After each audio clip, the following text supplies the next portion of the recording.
Hola, buenas tardes. Mi nombre es César Andrés López y en esta ocasión doy respuesta a los interrogantes planteados en la guía de trabajo de pedagogía. Iniciamos dando una pequeña reseña histórica sobre cómo surge la educación, pero es importante conocer que la educación es un proceso que transforma la sociedad desde lo cultural, lo económico, lo social y lo religioso. La educación es un término bastante complejo de explicar, ya que se puede asociar con el proceso de formación de una persona. Los valores éticos y morales hace parte importante de lo que se considera educación, ya que nos ayuda a discernir entre lo que es considerado bueno o malo. A través del devenir histórico, la educación ha ido cambiando su forma de ser percibida.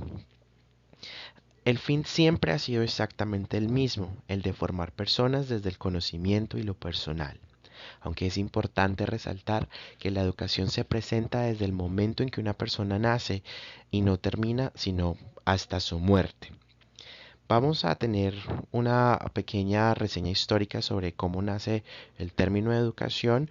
Lo podemos observar y dar gracias a la Iglesia Católica, ya que en los monasterios medievales se inicia el proceso de formación, se inicia el proceso y la creación de aulas de formación, donde son los monjes los primeros estudiantes que se empiezan a preparar tanto su vida religiosa como aprender diferentes cosas que para ellos eran muy importantes en ese momento, como son la lectura y la escritura. Para esa época era muy importante saber leer y escribir, ya que les permitía conocer los diferentes documentos oficiales que tenía la iglesia y al mismo tiempo poder interpretar lo que estaba en la Biblia. También observamos que, bueno, ahí vamos planteando diferentes etapas de la educación. La educación va transformándose y la sociedad se va a ver más necesitada, se va a ver con el requerimiento de poderse formar, especialmente las sociedades y las personas que ocupan altos cargos en la sociedad. Pueden llamarse reyes, pueden llamarse emperadores, pueden llamarse señores feudales, etcétera, etcétera. Estas personas son las que inician con el proceso de formación y los monjes son los que, digamos que lideran este proceso. Luego, al ver la necesidad y el expansimiento de las ciudades, la iglesia ve la necesidad de tomar esa responsabilidad y ya se toma o se pasa la educación de mano de los monjes al clero secular. Esto quiere decir que ya la iglesia empieza a tener un control sobre lo que se debe de enseñar, sobre lo que es verdadero y sobre lo que realmente importa en ese momento. Que en estamos observando que la sociedad estaba creciendo, las ciudades estaban siendo un poquito cada vez más industrializadas y se debía de responder a esas necesidades. Entonces, las personas del, digámoslo así, de la alta sociedad eran las que tenían ese privilegio. En esa época la educación era un privilegio. Entonces estamos hablando prácticamente del siglo XVII, XVIII, donde todas las personas, digamos que no todas tenían el derecho a la educación, sino que solamente eran grupos selectos los que inician con este proceso. Entonces, como decía, es la iglesia la que en este momento tiene el control absoluto de la educación. Entonces, se crean, digamos, dentro de las grandes catedrales, las aulas donde las personas con mayor adquisición económica iban y eran ellos los encargados, es decir, la iglesia la encargada de impartir estos conocimientos. Para esa época era muy importante que las personas conocieran el latín, era el idioma, digamos que oficial, el más importante, la lengua franca de esa época, y al mismo tiempo saber leer, escribir y tener algunos conocimientos de administración, en este caso de matemáticas. Eso es lo que inicia, digamos, como el proceso como tal, la creación de las primeras aulas, de ahí se empieza a hablar de educación. Tiempo después, ya digamos que gracias la Declaración de los Derechos Humanos, gracias a la Revolución Francesa, donde las personas empiezan a tener otras visiones, donde se da el florecimiento del hombre como persona y se deben de cultivar habilidades básicas. Entonces, se empiezan a crear los primeros colegios que también obviamente son administrados por la iglesia. En este caso tenemos el ejemplo del Colegio Mayor de San Bartolomé, ubicado en Santa Fe de Bogotá, que es uno de los primeros colegios que existieron en América, pero también seguían siendo, aunque ya reconocido la educación como un derecho absoluto universal, todavía seguía siendo únicamente para las personas que podían pagar ese tipo de educación. Entonces ya aquí tanto la iglesia, que ya tenía, tenía, digamos, había designado también a otro tipo de personas que se encargaban de enseñar diferentes artes, diferentes disciplinas, pero igual tenía el control absoluto de lo que se enseñaba.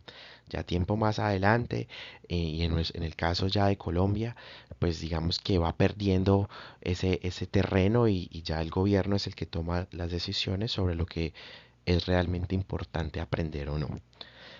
Em, Listo. Entonces tenemos también que la educación empieza a transformarse y ya pues en Colombia se declara como derecho universal, donde todas las personas eh, tienen digámoslo así, que el Estado debe de garantizar la educación de todas las personas.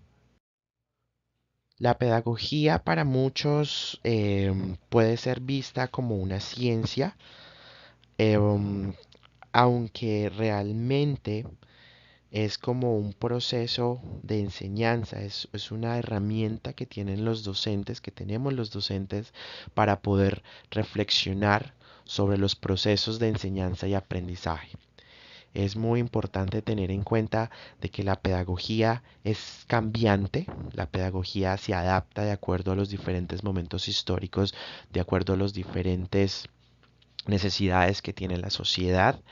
Entonces se plantean, digamos que, enfoques metodológicos para poder enseñar las diferentes ciencias del saber.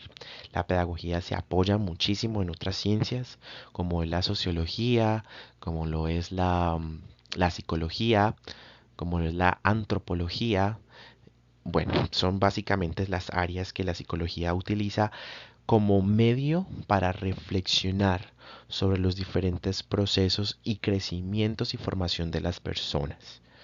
Ya como tal, una diferencia entre educación y pedagogía, se puede decir que puede ser vista desde el contexto social. La educación puede ser vista como un legado cultural y oportunidad de creación de nuevos saberes. El actuar de una persona lo determina la educación o la formación que se tenga. La educación es un proceso permanente, la pedagogía es cambiante y se adapta de acuerdo a las necesidades de la sociedad. Otro de los planteamientos es para qué educar en un contexto latinoamericano colombiano. Esta es una pregunta bastante interesante, ya que Latinoamérica, en Latinoamérica existen muchos países que ni siquiera, digámoslo así, cuentan con el derecho a la educación. Realmente es un derecho universal y existe, debería existir en todas partes, pero en los países latinoamericanos se ve el fenómeno de retroceso, por decirlo de alguna manera. Entonces, la educación es la oportunidad, es la herramienta, digámoslo así, es el arma de vencer la corrupción, el gran mal que tenemos los colombianos específicamente. Y es muy importante de que los gobiernos puedan permitir a las personas que puedan formarse en las diferentes áreas del saber, en las diferentes disciplinas. Los gobiernos deben de garantizar la formación de las personas y eso garantiza un desarrollo social, un desarrollo económico, un desarrollo cultural. Nosotros podemos observar que Colombia sigue, digámoslo así, estancada hace muchísimos años en las mismas formas de ver la sociedad, donde estamos ahí, digamos que en un letargo, esperando de pronto con optimismo que algo cambie en el futuro. Pero es a partir de la educación, a partir de la formación de las personas, de la educación específicamente, que podemos superar este tipo de inconvenientes.